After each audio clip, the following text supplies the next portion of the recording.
बिस्मिल्लाहिर्रहमानिर्रहीम। अस्सलाम वालेकुम नाज़रीन, आप यूट्यूब चैनल देख रहे हैं। मैं इमरान खान हूँ। सबसे बड़ी खबर अब तक की यह है कि इमरान खान साहब की 9 मई के 8 मुकदमात में जमानत हो गई है सुप्रीम कोर्ट ऑफ पाकिस्तान से। इससे पहले इमरान खान साहब पे सैकड़ों मुकदमात थे, एक एक करके उनके मुकदमात खत्म होते चले गए। बहुत सारे खत्म हो गए, बहुत सारों में उनकी जमानत कंफर्म हो गई, बहुत सारी सजाएं उनकी मुअत्तल हो गई। और उसके बाद अब इमरान खान साहब पे जो है वो 9 मुकदमात बाकी थे। 9 में से 8 मुकदमात फारिग हो गए हैं। अब इमरान खान साहब पे सिर्फ एक मुकदमा बाकी है, जिसकी वजह से वो अडियाला जेल में मौजूद है। वैसे मुकदमात की वजह से तो इमरान खान साहब अडियाला जेल में नहीं है। इमरान खान साहब को बेगुनाह जेल के अंदर रखा गया सिर्फ इसलिए कि पाकिस्तान की जो मिलिट्री एस्टेब्लिशमेंट है वो उन्हें अपना दुश्मन समझती है और वो ये चाहती है कि इमरान खान साहब माफी मांगे। जैसा कि फील्ड मार्शल के स्टेटमेंट में भी आपने देखा, डीजी ISPR के स्टेटमेंट में भी आपने देखा, हर दूसरे दिन टाउट्स आते हैं और वो ये कहते हैं कि सच्चे दिल से पाकिस्तान तहरीक इंसाफ माफी मांगे, वरना ये कर देंगे वो कर देंगे। तो ये एक पुरानी कहानी है जो चल रही है। एक बात तो साबित हो गई इस फैसले से कि 2 साल तक इमरान खान साहब को 9 मई के 8 केसेस में नाहक कैद रखा गया है। ये जो 9 मई के 8 केसेस में इमरान खान साहब को 2 साल तक जेल के अंदर रखा गया, ये नाहक कैद रखा गया है। ये बात आज सुप्रीम कोर्ट ऑफ पाकिस्तान से साबित हो गई और ये भी साबित हो गई कि पाकिस्तान की अदालतों ने एक आले के तौर पे काम किया, एस्टेब्लिशमेंट का वो हथियार बनी और इस हथियार ने पाकिस्तान तहरीक इंसाफ को कुचलने में अपना पूरा किरदार अदा किया। अब चाहे ये लोअर जुडिशरी है, चाहे ये हाई कोर्ट्स हैं, ये सारा मामला आपके सामने है। ये अदालत ने फैसला दिया क्यों? देखें, अब हर तरफ जजेस कंट्रोल कर दिए गए हैं। सुप्रीम कोर्ट ऑफ पाकिस्तान में एक कंप्रोमाइज्ड किस्म के जजेस को पहुंचाया गया है। लेकिन मामला यह भी है ना कि जजेस पे भी दबाव होता है। एक दिन पहले 2 मुअज़्ज़िज़ जज साहिबान ने खत भी लिखा कि जनाब गलत तरीके से अदालत चल रही है, नाइंसाफी हो रही है, कानून और आइन के मुताबिक सुप्रीम कोर्ट ऑफ पाकिस्तान को चलना चाहिए। उन्होंने निशानदेही की। वकला का दबाव बढ़ता चला जा रहा है, जजेस के अंदर से दबाव बढ़ता चला जा रहा है।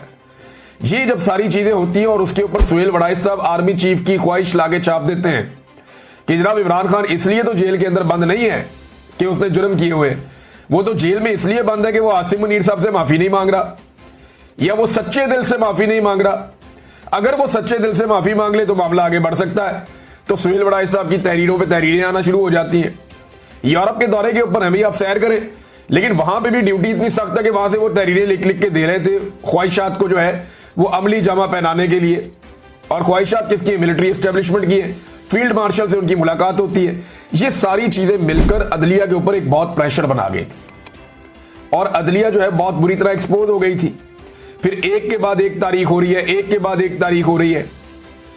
अदालत के अंदर क्या हो रहा है? अडियाला जेल में वहां पे 4थी मरतबा तारीख दे दी गई है। इमरान खान साहब का केस लगने नहीं दिया जा रहा वहां पे। ये वहां पे सूरत हाल है। सुप्रीम कोर्ट ऑफ पाकिस्तान में इसमें बार बार की तारीख दी और बिलाखिर इमरान खान साहब को बेल देना पड़ी। लेकिन इस केस में 1-2 चीजें मैं आपको बताऊं। जो मैंने बात की है सहाफियों से, उन्होंने ये बताया कि जानबूझकर चीफ जस्टिस ऑफ पाकिस्तान ने बार बार ये जो केस था इसके मेरिट्स के ऊपर जाने से रोका। यानी केस के आपने मेरिट्स देखने होते हैं ना कि भाई ये गवाही सच्ची है या झूठी है। तो सुप्रीम कोर्ट ऑफ पाकिस्तान ने मेरिट्स के ऊपर जाने नहीं दिया वकला को।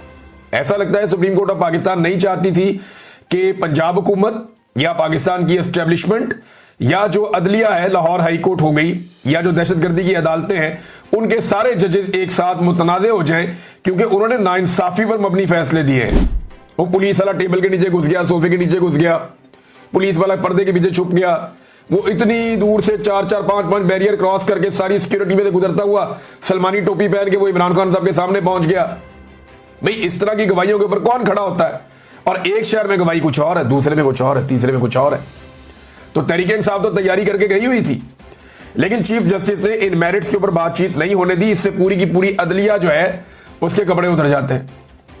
लेकिन अदलिया, ये इसका क्रेडिट जाता है किसको? देखिए, इसका एक तो क्रेडिट पाकिस्तान के अवाम को जाता है जिन्होंने हार नहीं मानी। 8 फरवरी 2024 के बाद से लेकर अब तक हार नहीं मानी और वो आज भी इमरान खान के साथ खड़े हैं। दूसरा, पाकिस्तान के सोशल मीडिया को भी एक क्रेडिट जाता है, लेकिन सबसे बड़ा क्रेडिट जाता है इमरान खान साहब की जो कानूनी टीम है उसे। वो टकरे मारते रहे, उन्हें पता है कंप्रोमाइज कर दिया, लेकिन उन्होंने उसमें से भी अपना काम निकाला। उन्होंने इतनी टकरे मारी कि बिलाखिर वो दरवाजा खुल गया। और इसमें बैरिस्टर सलमान सफदर जो है वो बहुत तारीफ के लायक है।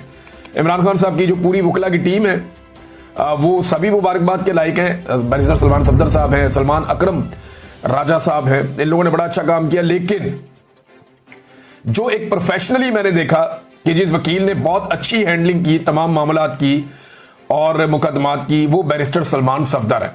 कमाल उन्होंने केसेस लड़े हैं और जिन जिन लोगों ने उनको केसेस लड़ते हुए देखा, जिन सहाफियों ने भी देखा, उन्होंने बताया जी कि वो जबरदस्त किस्म के शवाहिद सामने रखते हैं, बड़ा टू दी पॉइंट आते हैं और बड़े अच्छे उन्होंने मुकदमात हैंडल किए हैं। बड़ी प्रोफेशनली उन्होंने इन मामलात को डील किया कि एक तरफ एस्टेब्लिशमेंट है, पूरा का पूरा एक इदारा इस काम पे लगा हुआ है, इंटेलिजेंस एजेंसियां इस काम पे लगी हुई हैं, अदलिया को कंप्रोमाइज कर दिया गया है, 26वीं आईनी तरमीम के बाद पूरे निजाम को जकड़ दिया गया है, लेकिन फिर भी वो लगे रहे। बिलाखिर इमरान खान साहब के अब 9 में से 1 मुकदमा बाकी रह गया। अब सिर्फ एक ऐसा मुकदमा है जिसमें इमरान खान साहब को जेल में रखा हुआ है। इस मुकदमे में जाने से पहले मैं आपको बताऊं कि लोगों ने बड़ा जश्न मनाया, वकला ने बड़ी खुशियां मनाई हैं। कई जगहों पे वकला जो है मिठाइयां बांट रहे हैं, बार काउंसिल्स के अंदर लोग खुश हो रहे हैं, नौजवान खुश हो रहे हैं। तो एक सोशल मीडिया पे हर जगह पे एक सेलिब्रेशन है, लोग इसके ऊपर जश्न मना रहे हैं कि इमरान खान साहब के 9 मई वाला बयानिया भी जो है वो उलट गया। वहां पर भी उनकी अब जमानत हो गई है इमरान खान साहब की। नून लीग बड़ी अजीबोगरीब सूरत हाल में, उसे समझ नहीं आ रही इन जजों को गालियां देनी है या नहीं देनी, क्योंकि ये वही जजेस हैं जिन्होंने हर तरह की सहूलतकारी इस निजाम के लिए की है। ये वही जजेस हैं जिन्होंने वो सारे काम किए हैं जो एस्टेब्लिशमेंट ने और नून लीग ने उनसे गंदे काम करवाए हैं। ये सारे वो जजेस हैं जिन्होंने मिलिट्री कोर्ट्स जैसे एक घटिया काम को भी इन्होंने जवाब फराहम कर दिया और उसके हक में फैसला दे दिया। अब जब सुबह जज तब्दील हुए ना, तो उसमें यह पूछा गया इमरान खान साहब की फैमिली से कि जनाब आपको कोई एतराज है? उन्होंने कहा कोई एतराज नहीं है, जो भी जज हमें इंसाफ दो। सिर्फ अच्छा किया उन्होंने, वरना कई जर्नलिस्ट और बाकी लोग ये कह रहे थे कि जनाब अतरफुल्ला साहब को लाना चाहिए था या शहजाद साहब को लाना चाहिए था, जो दीगर जज है, जो न्यूट्रल जजेस हैं, उनको लेकर आना चाहिए था। ये जो जज लाए गए हैं रिजवी साहब, इनके बारे में कहा गया कि जनाब ये मिलिट्री कोर्ट्स के हक में इन्होंने फैसला दिया हुआ है, ये बहुत गलत हो जाएगा। लेकिन ये पाकिस्तान तहरीक इंसाफ और इमरान खान साहब की फैमिली ने बड़ा दिल किया, उन्होंने कहा जो मर्जी जज आ जाए हमें इंसाफ दें। अब कई केसेस ऐसे होते हैं जिनमें जज के लिए भी रास्ता कोई नहीं बचता, तो बिलाखिर इमरान खान साहब की जमानतें हो गई। नून लीग की सूरत हाल अजीब है, जजों को गालियां देनी है नहीं देनी वो इस मखमसे में। ये एस्टेब्लिशमेंट कल को अगर इनके ऊपर से हाथ उठा लेगी ना, ये एस्टेब्लिशमेंट को भी गालियां नहीं दे सकेंगे, क्योंकि जिस लेवल के इन्होंने जूते पॉलिश कर दिए इनके पास पीछे हटने का रास्ता नहीं है। और जिस लेवल पे इन्होंने इस अदलिया को उठा के रखा है, इनके पास पीछे हटने का रास्ता नहीं है।